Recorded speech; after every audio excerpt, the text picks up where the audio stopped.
अस्सलाम वालेकुम and welcome back to शेर अली टीवी। दोस्तों, मॉडर्न टेक्नोलॉजीज की बदौलत घंटों का काम मिनटों में होने लगा है और मिनटों का सेकंडों में। इसीलिए जो काम पहले हाथ से किए जाते थे अब उनकी जगह मशीनों ने ले ली है और मशीन्स जिस तरह से ये काम करती हैं उन्हें देखना भी एक बहुत ही सेटिस्फाइंग प्रोसेस है। इसलिए आज की इस वीडियो में मैं आपको दिखाने जा रहा हूँ step by step sugar making process के आज के मॉडर्न दौर में फैक्ट्रियों में किस तरह मशीनों से चीनी तैयार की जाती है। इसलिए इस वीडियो को लास्ट तक जरूर देखिएगा। तो चलिए आज की इस वीडियो को शुरू करते हैं। दोस्तों, शुगर यानी चीनी बनाने के लिए रॉ मटेरियल के तौर पर गन्ने को इस्तेमाल किया जाता है और इस काम के लिए सबसे पहले खेतों में लगी हुई गन्ने की फसल को एक ट्रैक्टर नुमा मशीन के जरिए काट लिया जाता है और ये मशीन एक साबित गन्ने के छोटे छोटे पीस करके इसे साथ ही मौजूद ट्रॉली में फेंक देती है और ये ट्रॉलीज इन गन्ने के पीसेस को फैक्ट्री में ले जाकर रिसीविंग टेबल पर फेंक देती हैं, जिधर से ये गन्ने के पीसेस कन्वेयर बेल्ट के जरिए दो मुख्तलिफ शावर्स के नीचे से गुजरते हैं और गन्ने के इन पीसेस को अच्छी तरह धो लिया जाता है ताकि जूस निकालने से पहले ये बिल्कुल साफ हो जाए। इसके बाद इन पीसेस को एक क्रशर में डाला जाता है और ये क्रशर इन पीसेस को क्रश करके बुरादे में कन्वर्ट कर देता है, जिसके बाद इस क्रश्ड केन को एक कन्वेयर बेल्ट के जरिए चक्की नुमा एक मशीन में भेजा जाता है जो गन्ने के बुरादे में से जूस को अलहदा कर देती है और इसके छिलकों को अलहदा बाहर निकाल देती है। दोस्तों, एक शुगर मिल में इस तरह की मुतादिद मशीनें लगी होती हैं जिनकी मुख्तलिफ सुपरवाइजर्स हर वक्त निगरानी करते रहते हैं और इन मशीनों से आने वाला जूस एक जगह पर इकट्ठा हो जाता है।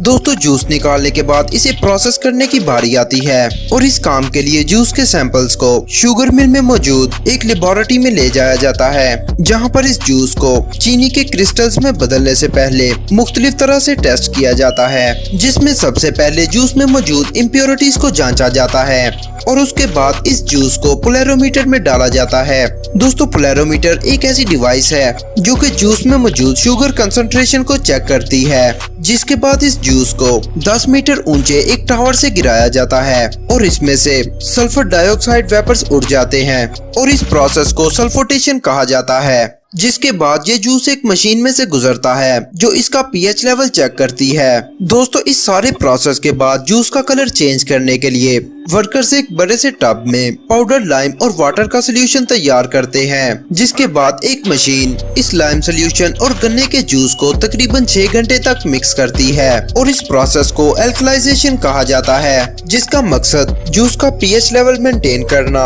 और इसका कलर चेंज करना होता है। जिसके बाद जूस का कलर ब्राउन से येलो में कन्वर्ट हो जाता है और इसके बाद इस जूस को क्लैरिफाइड टैंकर्स में डाला जाता है, जहां पर इस जूस को 2 घंटे के लिए प्रोसेस किया जाता है ताकि इसमें से इम्प्योरिटीज को खत्म किया जा सके और इस टैंकर से लिए गए सैंपल को एक कोन नुमा ट्यूब में डाला जाता है, जिसमें इम्प्योरिटीज नीचे बैठ जाती हैं और जूस ऊपर आ जाता है। जिसके बाद एक्सपर्ट्स जूस की क्वांटिटी का अंदाजा लगा सकते हैं और दोस्तों, टैंकर में नीचे बैठने वाली इम्प्योरिटीज और मड को एक गोल्ड रूलर के जरिए बाहर निकाल लिया जाता है, जिसे वर्कर साथ ही साथ साफ करते जाते हैं। दोस्तों, आपकी इंफॉर्मेशन के लिए बताता चलूं कि ये इम्प्योरिटीज या मड जाया बिल्कुल भी नहीं होती, क्योंकि इन्हें फसलों के अंदर फर्टिलाइजर के तौर पर इस्तेमाल किया जाता है और शुगर केन के बुरादे को फ्यूल के तौर पर जला लिया जाता है। दोस्तों, क्लैरिफाइड टैंकर से हासिल होने वाले जूस को सीरीज ऑफ इवेपोरेटर में बॉयल कर लिया जाता है, जो कि जूस में शुगर की कंसंट्रेशन को 15% से बढ़ाकर 60% तक कर देता है। जिसके बाद इस जूस को मजीद क्लैरिफाई करने के लिए एक 15 टन के टैंकर में डाला जाता है और अगर इस जूस में कुछ इम्प्योरिटीज बच गई हो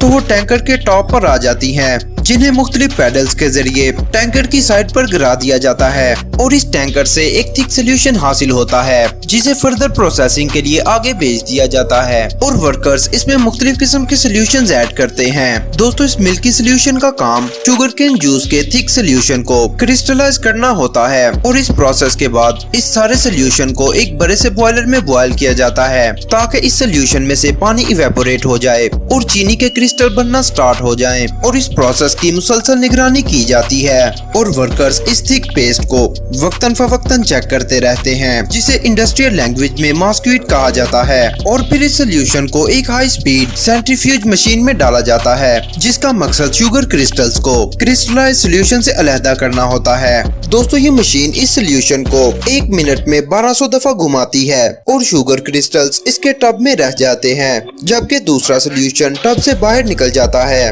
और फिर ये मशीन इस क्रिस्टलाइज शुगर के ऊपर मुख्तलिफ एंगल से पानी की स्प्रे करके इसे धो लेती है, जिसके बाद इसके मॉइस्चराइजर को खत्म करने के लिए इसे स्पिन किया जाता है। दोस्तों, ये मशीन बिल्कुल इसी मैकेनिज्म पर काम करती है जिस तरह हमारे घरों में वॉशिंग मशीन का स्पिनर काम करता है। दोस्तों, सेंट्रीफ्यूज मशीन से हासिल होने वाले शुगर क्रिस्टल्स को एक कन्वेयर बेल्ट के जरिए मशीन से बाहर निकाल लिया जाता है और इस शुगर को रॉ शुगर कहा जाता है, क्योंकि इसका कलर ब्राउनिश शेड में होता है और ये अनब्लीच्ड शुगर होती है, जिसे बाद में एक बड़े से ड्रायर में डाला जाता है। दोस्तों, ये ड्रायर बहुत बड़ा होता है जो हर वक्त रोटेट करता रहता है और इस ड्रायर के अंदर चीनी डालने के बाद इसमें से हॉट एयर को पास किया जाता है, जो कि शुगर क्रिस्टल्स के ह्यूमिडिटी लेवल को बहुत लो कर देता है। और इस ड्रायर से हासिल होने वाली ड्राइड शुगर को 1000 केजी के थैलों में डाल दिया जाता है और फिर इन्हें मशीन्स के जरिए उठाकर एक जगह इकट्ठा कर लिया जाता है, जिधर से एक क्रेन एक वक्त में 3 थैलों को उठाकर पैकिंग एरिया के नजदीक ले जाती है, जिधर से वर्कर हर थैले को बहुत ही केयरफुली खोलकर